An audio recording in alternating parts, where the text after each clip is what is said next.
In the vast amphitheater of political discord, wherein the ideologues and demagogues prance like Dionysian acolytes drunk on their own perfidious panegyrics, destiny emerges as an unwilling oracle castigating the chorus of ostensibly progressive interlocutors. I don't know if you, well, you did because you reacted to my video, but Kyle Kulinski went on Piers Morgan, and just based on some of the things he said, and he had a conversation with Vaush. I listened to some of it today. I don't know where you are with him. He and I talked about it briefly in DMs. I think that's a bridge that, given what you say the initiative is, or what your short, medium term project is going to be, I think that's a bridge worth building, because even though you guys have some serious disagreements, if you listen to what he said to Vaush or what he said on Piers Morgan, it's all, I mean, I'm not saying that he's like copying a transcript from you or anything, but a lot of the same sentiments that you're talking about, that I'm talking about, that Brian Tyler Cohen's talking about, he's saying the same thing, that, you know, the media system is totally, and we really have to work aggressively to wrest control of the media narrative. Republicans, they're spreading. I'm aware. Exactly. The only thing the only thing that scares me, and I haven't even talked, I don't know what Brian's position is on this, so for me, and I might literally just be, this is like my exit from media, and I'm just never, ever, ever going to make anything, is I hate the donor class talks and the lobbyist talks and all the big bit, and I just think that's so irrelevant to all of the overall policy things in the USA, and it is so hard to get any left-leaning person off of those like primary talking points, and it's like, and that in and of itself wouldn't be enough for me to care that much, because I can entertain disagreement there, but then the next step from that will be like this weird like America or capitalism or big business things, and these are the reasons why, like, I think Kulinski gives a lot of base takes, but Krystal Ball, I wouldn't co-sign anything she says ever. She's absolutely well, they're only married, right? Sure. They're only married, right? That's not going to be an issue. I mean, you can have a civil professional relationship and a coalition building experience with a guy and loathe his wife, I suppose. I mean, listen, I take your point. When Hutch and I talked to both of them, I told Hutch, I'm like, I think we'll have some common ground with Kyle. Krystal's kind of the wild card, but it was actually a pretty civil conversation, and she gave she was much more reasonable than I expected she would be, given previous criticisms that she'd had of the Democrats and the Biden administration. I thought she was kind of more on the Ryan Grimm, Brianna Joy Gray side of things, but not so far. But even then, I think I remember, I can't remember where it was, but when you had the Progressive Victory thing, and I flew out there, and it was when you and Emma Vigeland and Vaush were on stage together, I remember thinking naively, you know, the great thing about this is that they don't need to be best friends. Like the first 5 minutes, I'm thinking they don't need to be best friends like the Daily Wire crew seems to be. I feel like Destiny's the sort of person, and Vaush and Emma, and I was wrong about a couple of them, could have, you know, professional relationships with people and still have disagreements. So, for example, I know you have a take on Citizens United, which I don't share, and Sam Cedar doesn't share, and others. But who cares in the grand scheme of things? Yeah, well, I was going to say that's just one part, but the next part that is really hard, and it's the reason why I won't co-sign Kyle Kulinski, is because the stance on foreign policy stuff is a bridge too far for me. It's a genuine, like, in my opinion, like unhinged, like total factual disconnect from reality stuff. It's too hard for me to get on board with anything like that, because I don't know, like, the next time another foreign policy thing comes up, I don't want to be like lending my audience to these people, and then it's going to create these huge rifts and whatever. What is it the genocide that, just so I understand, like, because, you know, I don't deal with the foreign policy stuff, but like in particular, are you talking about Israel or Ukraine? Is it both, or is it not even particularized to those things? A lot of it was the Israel stuff. I don't know Kulinski's position in Ukraine. I hope it's not dogged. I don't know. I don't know if I haven't even looked at it. People are saying Kyle is anti-Ukraine. I hope that's not the case, but yeah, I don't know. So that's like, that's a scary thing. Yeah, who knows? I guess we'll see what comes up, like, in the future issues, I guess. Yeah. And I'm not sure, and I could be wrong. I hope I'm wrong. I don't know if I know anybody else that's like that, because Mehdi is a really big, there is a genocide happening, like, no question about it, and highly critical of Israel and the U.S. support for it. But I don't ever get the vibes from Mehdi, and maybe I'm biased because we had the debate, but he feels like a guy who is like, it is a strong support for the Democratic candidate. It's not even close. Like, it's like almost correct. So obvious what the answer is here. And the biggest issue I have with a lot of the genocide cucks is that it feels like the support for the candidate ends up being incredibly tepid And it's like, well, no one cares then, right? You can't do this whole like spiel on genocide like over and over and over and over again and be like, yeah, I guess, gotta support Biden, LOL, or gotta support Kamala. And then it's like, yeah, nobody's going to care. No one's supporting anybody at that point. Right. Yeah. Right. No, exactly. And I think that he's pretty rare in that respect. Aaron and I have disagreements on Ryan Grimm, for example. Like after Matt Gaetz was announced to be Attorney General, Ryan Grimm put out this thing talking about like all the based populist takes that Matt Gaetz has. It's just like then he follows it up with not that Matt Gaetz would ever do anything like this, and not that Trump would ever permit him to do this, and not that that was the reason that Trump selected him in the first place, but I thought it was worth mentioning. It's like, well, why did you go out of your way to extol the merits of Matt Gaetz as Attorney General when the guy is credibly accused of not just being, a statutory, I think the age of consent in Florida, according to one article that I read about this scandal, is 17. So he's, an accused statutory. He's talked about punishing Trump's political opponents and all this. That's why he was selected for the role. Why would you even pay lip service to the idea that he would have like some noble function as the AG? I just don't get that. And I'm thinking to myself, would Ryan Grimm ever give a corporate Democrat or somebody he sees as a corporate Democrat the same benefit of the doubt as Matt Gaetz? And Breonna Joy Gray wants to reach across the aisle to Marjorie Taylor Greene, but okay, would you ever do that with Jared Moskowitz or Dan Goldman or somebody like that, or AOC or whoever? I don't know. This is always why I lean into these like proxy arguments. Where like, I don't think you mean this when you say that. Like when people are saying on the left and the right, they're like, I think we're being a little bit too harsh. Like you're not going to reach anybody with this type of messaging. Like you're being way too hyperbolic in your speech or whatever. And it's like, and then we have to sit here and watch. Okay, well here's a 2-hour video where Vivek talks about how we need to abolish 10 different government departments because the Department of Education provides absolutely no worth or value. And it's like, okay, well, that's not hyperbolic, right? Like they say these things, but they don't actually mean them. It's a fill in a lot for like, I just don't agree with your ideas, but I'm going to tone police you and pretend that that's the reason why I actually don't like it. A really good encapsulation of this, not to get too foreign policy driven, is like, I don't know if you've ever heard this argument before, but when Israel was forming in like 47, 48, they had this big partition plan. And one of the things that people say a lot is, they were going to give the Jews 55% of the land, and they were going to give Palestinians 45% of the land. Like, this isn't okay. Like, the Jews were a minority. Now, there's like a basic counter to that argument where you say, well, even though the Jews were going to get 55%, it was like 45% living on that 55% would have been Arabs and 55% would have been Jews. But that's a red herring argument, because if you push them and you go, wait a second, you said the 55-45 split was unacceptable, right? And they'll go, yeah. And you go, if it was 40-60, would that have been acceptable? Or 70 or 20-80 or 10-90? And they'll be like, well, no, because the answer is none of that matters. So they'll point to one thing like, well, this is unfair. And it's like, okay, well, let's say we remedy the fairness.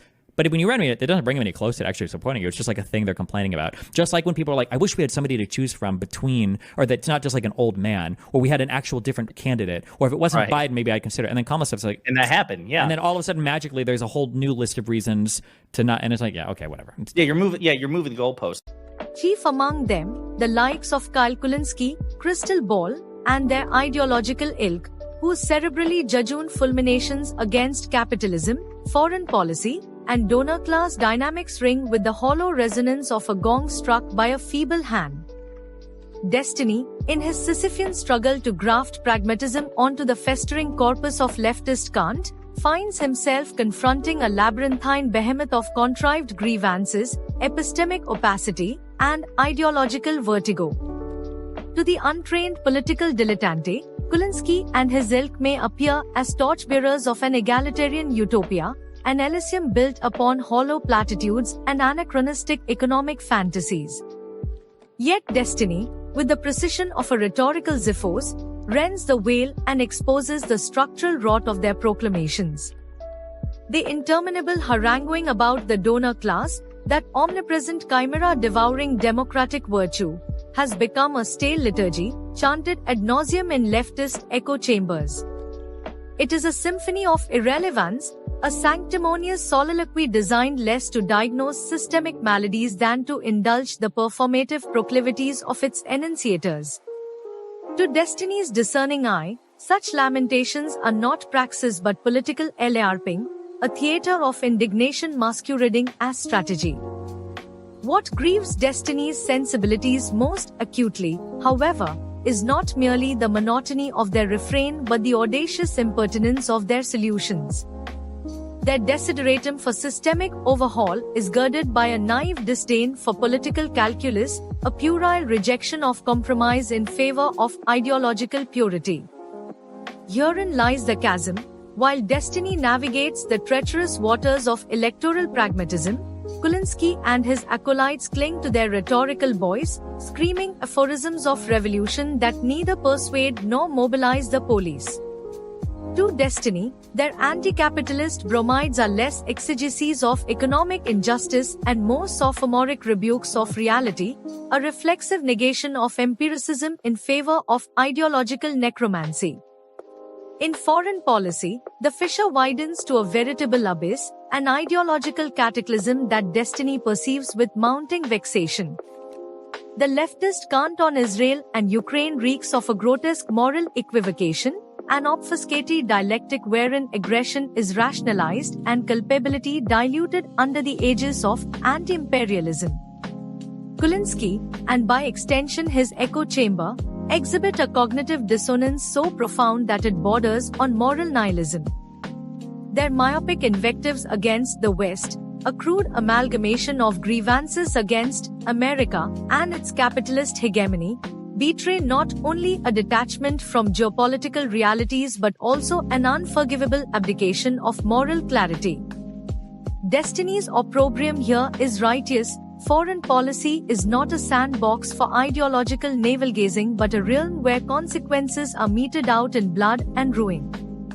And what of Krystal, the doctrinaire siren whose commentary wafts through the progressive airwaves like incense at an altar of grievance? Destiny's admonishment here is equally merciless.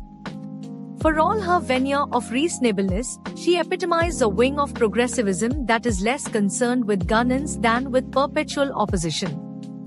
Her rhetorical flourishes and circuitous critiques of the Biden administration exemplify an infuriating tendency to move the goalposts, to feign dissatisfaction even as progress, however incremental, inches forward. This, to destiny, is the crux of his disdain, a refusal to acknowledge incrementalism as an indispensable tool in the arsenal of political advancement.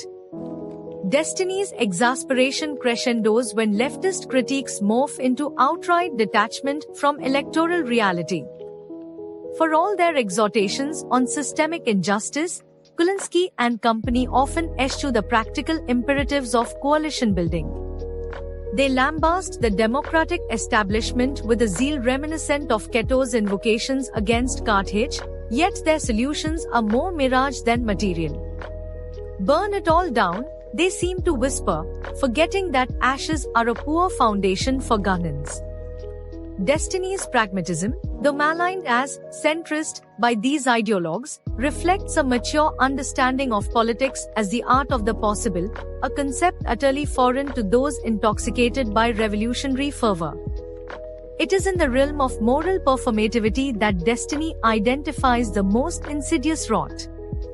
The left's rhetorical sanctimony on genocide, particularly with respect to Israel, often feels less like a principled stance and more like a performative cudgel wielded for clout.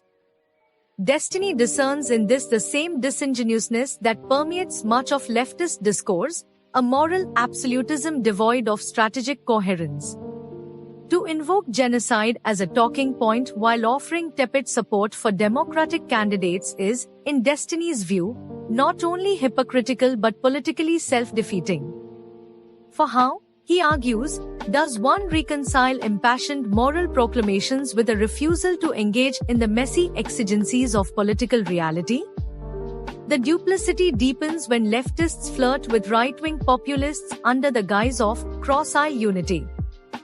Ryan Grimm's inexplicable flirtation with the based policy takes of Matt Gaetz serves as a microcosm of this folly, a pathological desire to appear balanced at the expense of moral coherence. Destiny's condemnation here is unequivocal. One cannot decry Trumpian authoritarianism while legitimizing its emissaries. This inconsistency, whether deliberate or born of intellectual laziness, undermines the very principles leftists claim to uphold. Destiny's frustration with these interlocutors is thus not merely a matter of ideological disagreement but a rejection of their epistemic unseriousness. For in their rhetoric, one finds not the seeds of a viable progressive movement but the scattered debris of grievance politics. Their inability to prioritize, to distinguish between existential threats and marginal quibbles, reflects a movement adrift, a ship captained by those who confuse shouting with steering. In his dialogues, Destiny often laments the left's proclivity for moral grandstanding at the expense of political efficacy. He does not demand ideological conformity but rather a commitment to outcomes, or willingness to dirty one's hands in the service of progress. It is this pragmatic ethos that sets Destiny apart. While his detractors sermonize from their ivory towers, he grapples with the intractable realities of political power. The Kulinskis, Krystals, and Brianna Joy Grace of the world, by contrast, indulge in a politics of abstraction, an endless loop of critique unmoored from praxis. Destiny's rebuke of them is neither petty nor personal but a clarion call for accountability. To pontificate endlessly on systemic injustice while refusing to engage with electoral pragmatism is not only irresponsible but inimical to progress itself. Thus, Destiny stands as a reluctant sentinel against the sophistries of the progressive commentariat. His grievances are not the petulant cries of a contrarian but the weary admonitions of one who sees a movement squandering its potential. In their ideological dogmatism, Kulinski and his ilk have forfeited the very pragmatism that once defined effective progressivism. Destiny, in his Sisyphean struggle, reminds us that the path to progress is paved not with sanctimony but with strategy.